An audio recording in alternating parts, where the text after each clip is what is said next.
আসসালামু আলাইকুম রহমতুল্লাহি ওয়া বারাকাতুহু।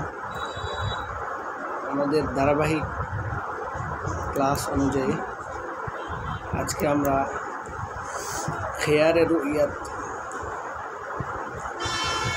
এর অধ্যায় পড়ব।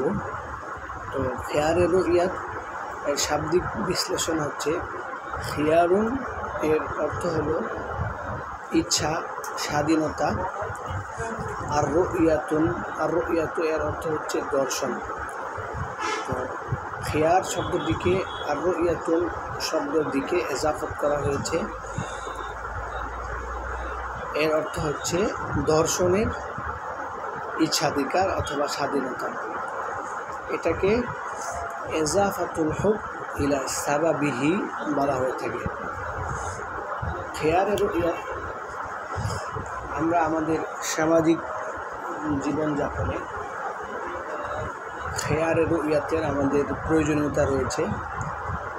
অনেক সময় দেখা যায় যে আমরা অনেক জিনিস কাছে থাকা সত্ত্বেও সেখানে আমাদের সময়ের অভাবে কিনতে পারি না। তো পরবর্তীতে এটা কেনা হওয়ার পর আমরা যখন এটাকে দেখি, তো দেখে এটা আমরা বাইকে পরিপূর্ণ হিসাবে আমরা স্বীকৃতি দিয়ে থাকি। তো এরকম অনেক যারা দূরে থাকে, এটা তো গেল কাছের অবস্থা। অনেকে রয়েছে যারা দূরে থাকেন, তো দূর থেকে কোনো জিনিস একেবারে কিনে ফেলা অনেক সময় তার জন্য সম্ভব হয় না। তো সেই জন্য জিনিসটা যখন তার কাছে পৌঁছায়, যখন সে দেখে, তারপর সে এটা বাইটা কার্যকর হয়েছে, পরিপূর্ণ হয়েছে, এটা সে বলে থাকে। ঠিক তদ্রূপ আমরা এখন আমাদের বর্তমান অনলাইন যে বিজনেস, এর অধিকাংশই আপনার খিয়ারে রুইয়ার একটি ফরা। তো খিয়ারে রুইয়াতের প্রয়োজনীয়তা আমাদের সমাজে অনেক রয়েছে। সেই পরিপ্রেক্ষিতে শরিয়াতে খিয়ারে রুইয়াতের বৈধতা দেওয়া হয়েছে। খিয়ারে রুইয়াত এবং খিয়ারের শর্তের মাঝে দুটি মৌলিক পার্থক্য রয়েছে। খিয়ারে রুইয়াত এটা শুধুমাত্র যে বায় তার জন্য হবে, আর খিয়ারে শর্ত এটা বায়ে মুশতারি উভয়ের জন্য হবে। খিয়ারে রুইয়াত এবং খিয়ারে শর্তের মাঝে মৌলিক দুটি পার্থক্য রয়েছে। খিয়ারে রুইয়াত এটা শুধুমাত্র বায়ের জন্য নয়, বরঞ্চ শুধুমাত্র মুশতারির জন্য। আর খিয়ারে শর্ত এটা বায়ে মুশতারি উভয়ের জন্য হয়ে থাকে। আর খিয়ারে রুইয়াত কোনো নির্ধারিত সময়সীমা নেই, কিন্তু খিয়ারে শর্তের নির্ধারিত সময়সীমা রয়েছে, তা হলো 3 দিন।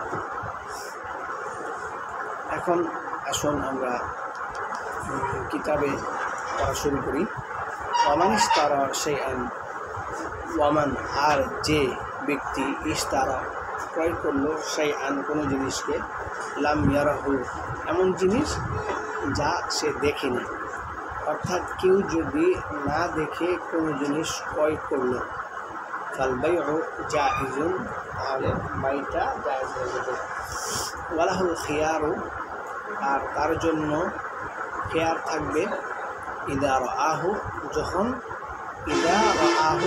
সে ওই জিনিসটিকে দেখবে।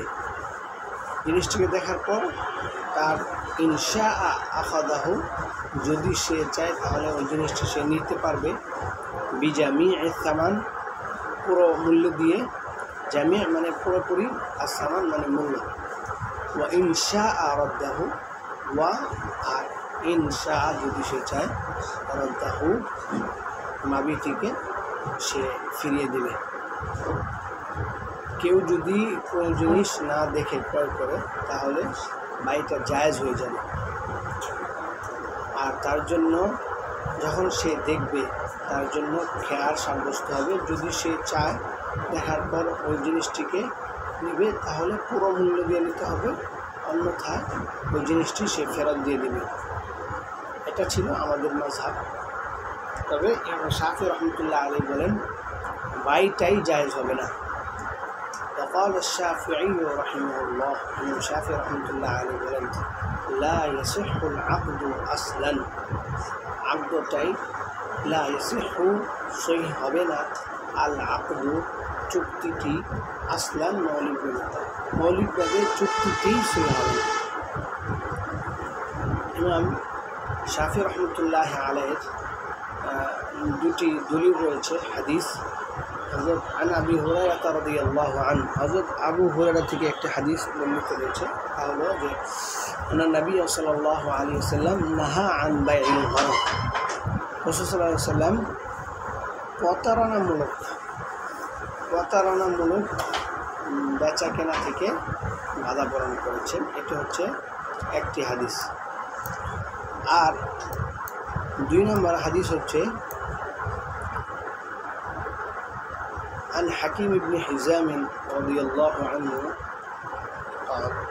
قال رسول الله صلى الله عليه وسلم لا تبع ما ليس عندك যে লা তাবি' তুমি বিক্রি করো না যা তোমার কাছে নেই। এই 2 হাদিসের ভিত্তিতে ইমাম শাফি রহমতুল্লাহ আলাইহি বলেন যে কেউ যদি কোনো জিনিস না দেখে ক্রয় করে তাহলে বাইটাই সহিহ হবে না। আর এখানে বুরহানুদ্দিন আল মারগিনানি রাহিমাহুল্লাহ এখানে শুধুমাত্র আকলি দলিল বর্ণনা করেছেন, নকল দলিল বর্ণনা করেননি। আকলি দলিল হচ্ছে যে লিআন্নাল মাবিআ মাজহুলুন, কেননা